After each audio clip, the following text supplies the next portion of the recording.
What's that? You thought I was done? Oh, you poor sweet fools. I'm afraid that you can never escape from my pretentious pontificating. No, I still have so much that I'm simply dying to share with you. The horror genre is so vast and it's comprised of some of the finest games of all time, so to recommend only 7 would be a disservice to an incredibly diverse genre. So even though it's admittedly a little late, I thought I'd pull together a collection of honourable mentions for you to take a stab at, assuming that, like me, you have no friends or social obligations to attend to on Halloween. So enjoy, if you dare. That one didn't really make any sense, actually. We'll kick things off with something totally different from everything else I mentioned, which is a first-person shooter. Not only that, but a cooperative first-person shooter of all things. Left 4 Dead.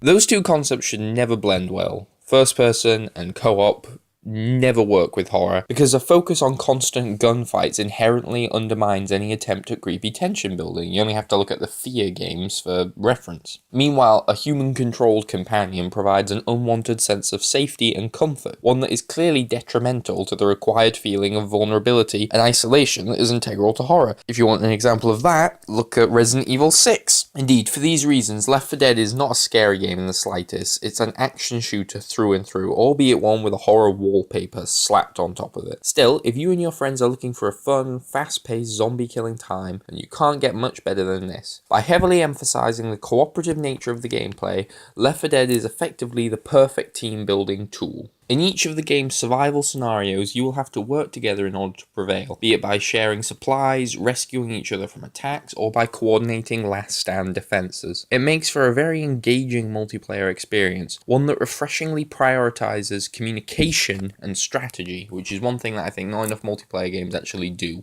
This unique dynamic can then lead to rather effective, unscripted moments of drama, which is something that I'm a big fan of when it works. For instance, if one member of your group selfishly abandons everyone and sprints for safety during an attack, then they may later find themselves ambushed by a horde of monsters with no one left to save them. There'll be loads of moments like this where you get your own little anecdotes, your own little stories, just based on how you and the rest of the players interacted. It's like you're almost making your own stories, your own narratives within the framework of the scenarios provided. And that's what really works about Left 4 Dead, the way that you have a fresh experience every time you play. This is aided to no end by the AI Director, this really weird but cool system that procedurally adjusts gameplay factors like ammo distribution, enemy placement, and weather effects in order to maximize the tension of any given campaign. It's a unique, clever little thing that means you can play this as many times as you want and it will keep feeling fresh. All in all, Left 4 Dead might not be the scariest zombie game, but it is one of the most fun, and I'd give it a 9 out of 10. It's probably my favourite multiplayer game ever.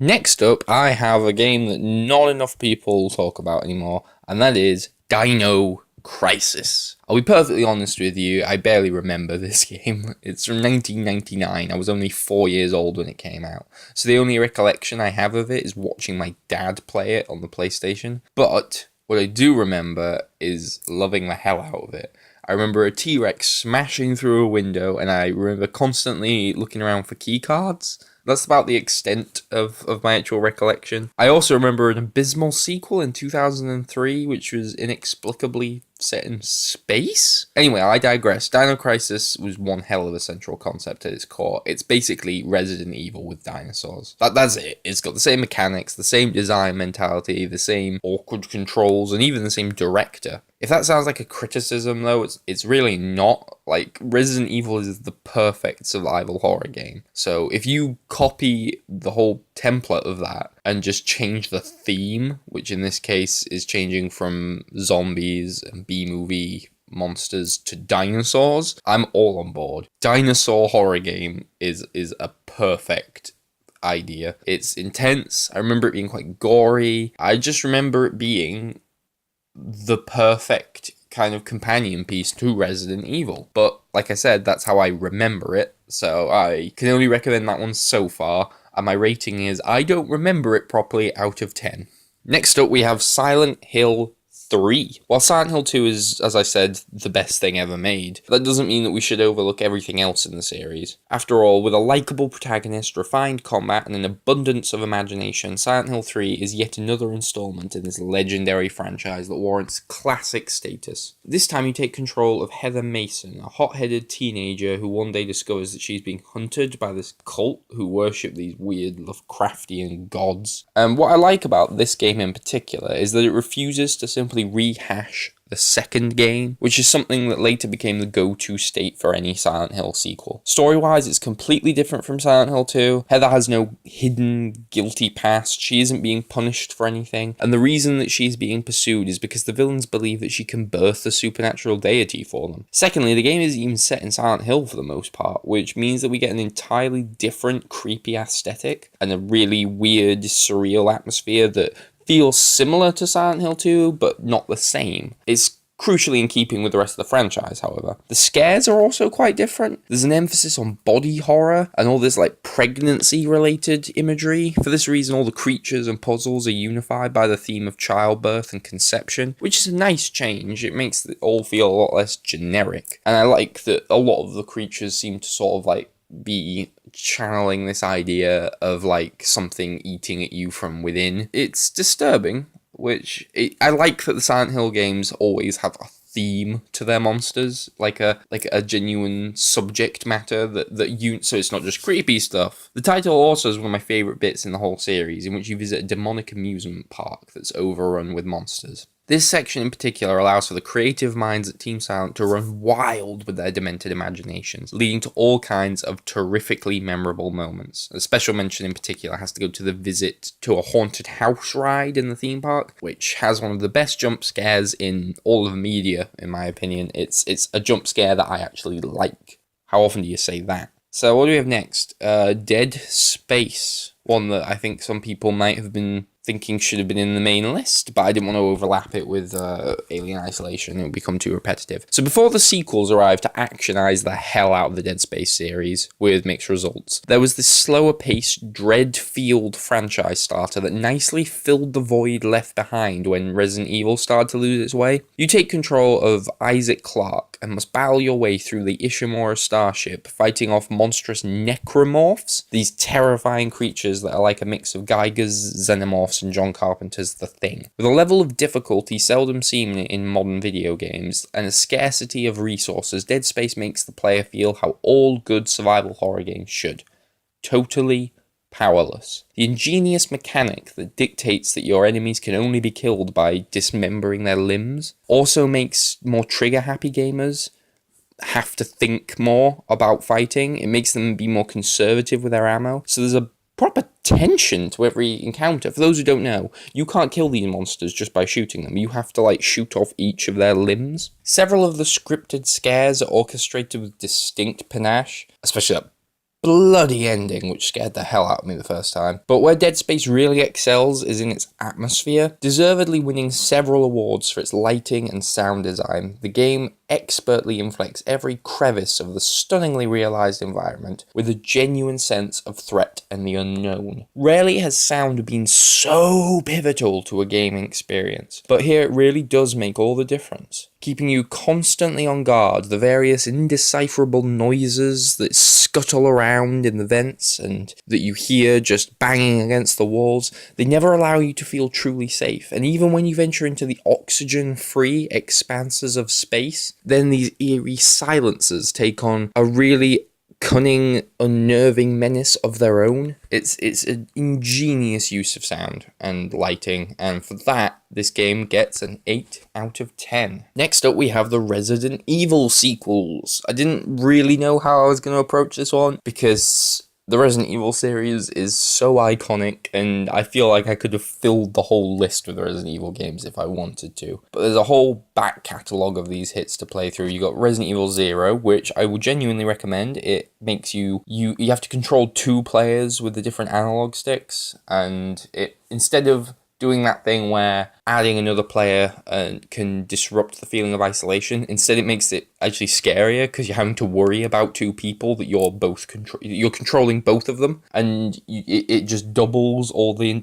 all the tension. You've got to share supplies, you've got to worry about them both in action sequences. I genuinely felt that worked quite well. Then in Resident Evil 3, you've got this really groundbreaking use of a relentless stalker boss, probably the thing that led to us getting Alien Isolation and all these other stalker games. Resident Evil 3, you're pursued by a giant mutated bioweapon called Nemesis, and he is terrifying. He is one of the best villains in all of gaming. And Resident Evil 4, as I've said before, is undoubtedly the high point of the franchise, but its action-oriented bent makes it a harder sell for Halloween. So I think if you're asking me what the best horror Resident Evil game is, I would probably say Resident Evil 2. Relocating the action from the Spencer Mansion to a nearby town of Raccoon City, this sequel ups the ante in every department, without sacrificing the restraint and attention to detail that made the first game so hugely successful. With a larger map, even smarter puzzles, more varied scares, better combat, and the same signature level design as before, this is a truly magnificent follow-up that improves upon its predecessor in almost every respect. It also has the distinction of including one of my favourite gaming creatures of all time, the hideous Lickers. I realise I'm saying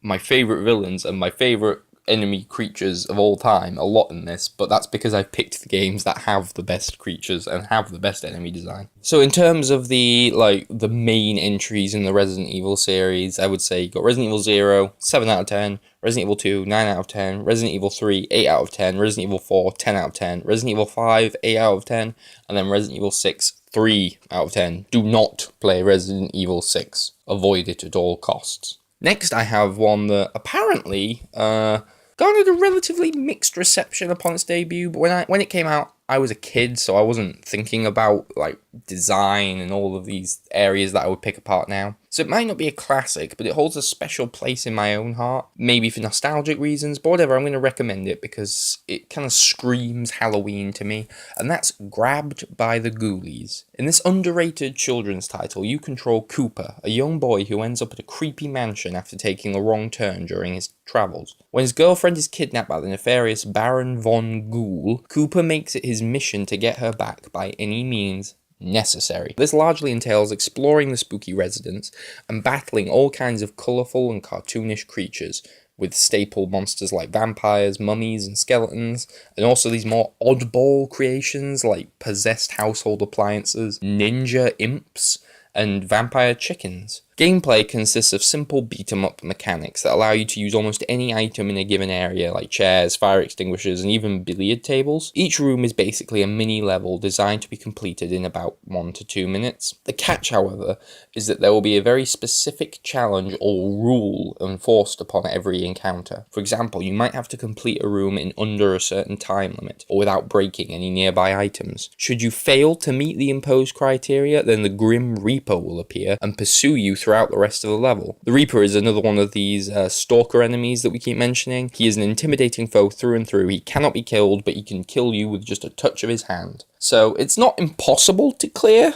a stage with the Reaper on your tail, but it is very difficult. So you'll want to kind of not fail his challenges and kind of, like I say, get those rules met. You know, if you do it under the time limit, do it without breaking objects, do it without taking a hit, whatever the rule is, because you don't want him to appear. This makes a strange, kind of innovative gameplay experience, one that still feels fresh and unique 13 years later. I can't think of anything else where they enforce these kind of rules that would normally just mean game over if you fail, but instead here it leads to a stalker enemy chasing you. So, you can still do it, but I don't know, I think it's a unique idea, one that's still unique. Overall, Grabbed by the Ghoulies is a charismatic gem that has been unfairly forgotten by the history books. It has a lovable, kind of campy, cartoony art style, this classically spooky score, the most Scooby-Doo-y score you can imagine, and energetic visual comedy. It's the perfect game to accompany a more family-friendly Halloween celebration. After all, like I said, it's Resident Evil retold in the style of Scooby-Doo,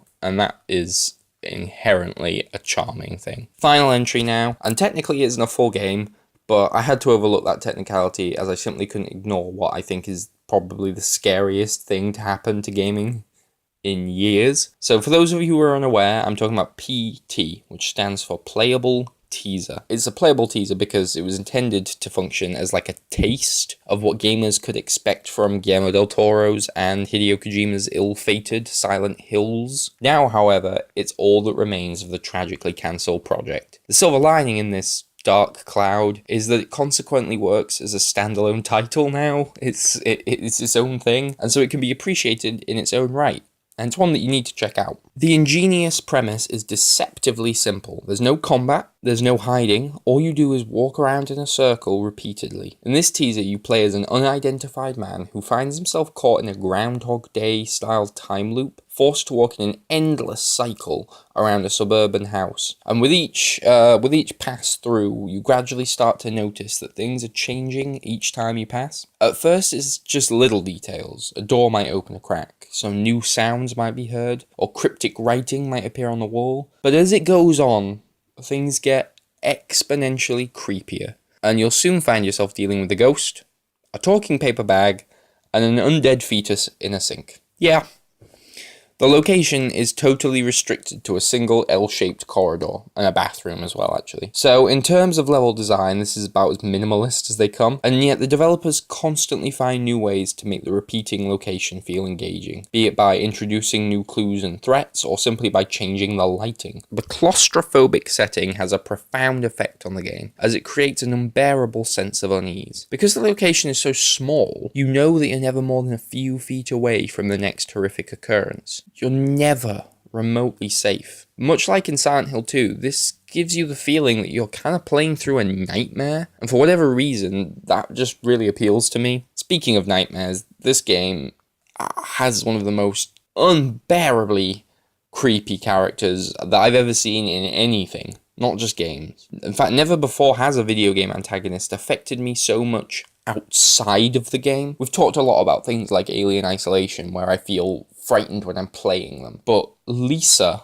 the ghost in this game, kind of creeps me out once I turn the game off, and that never normally happens with video game characters because there's always that thing in the back of your head that they're still pixels on a screen. So as soon as you're lying in bed at night, I can't be scared of something that is like separated from me by that kind of realm of reality, if you know what I mean. Like it's in another kind of medium to me. It's not live action. It's like the same reason I can't be afraid of a cartoon at night. But Lisa lingered with me long after I finished PT. She's a pregnant woman who was murdered by her husband. Lisa's spirit shows up throughout the game at unexpected intervals, purely to scare the crap out of you. Her uncanny movements, her permanent smile, and her missing eye may give her a horrific appearance. But it's her unpredictable behaviour that really unnerves you. You never know when she could be waiting right behind you, or when she might be watching. The only warning you ever get is the radio's instructions to look behind you. And that's it. You also can hear her signature sobbing, which is just terrifying. The fact that those hysterical cries are indistinguishable from her insane fits of laughter is perhaps the scariest thing of all. I really can't stand her, and I mean that as a compliment. She is a really great creation.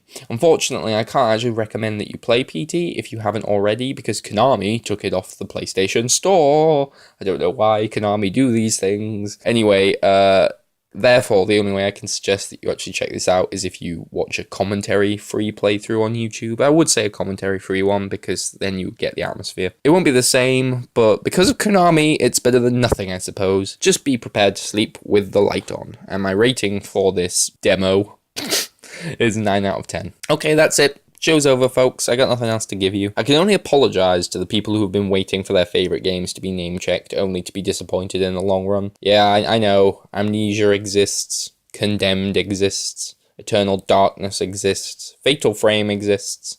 But frankly, this is my list, so I'll just put in what I want. And if you're, upset by any perceived omission, then, there are 1,001 lists just like this out there. And they all mention Amnesia, Condemned, Eternal Darkness, and Fatal Frame. That they are bound to crop up everywhere, even though Condemned is incredibly overrated and shouldn't. Anyway, thanks for sticking with me throughout all this. It does mean a lot, genuinely, because I'm quite passionate about this. Now I just need a spooky pun to sign off with. It's been a real scream. That'll do. I don't know. I don't know how the Crypt Keeper comes up with this shit on a regular basis.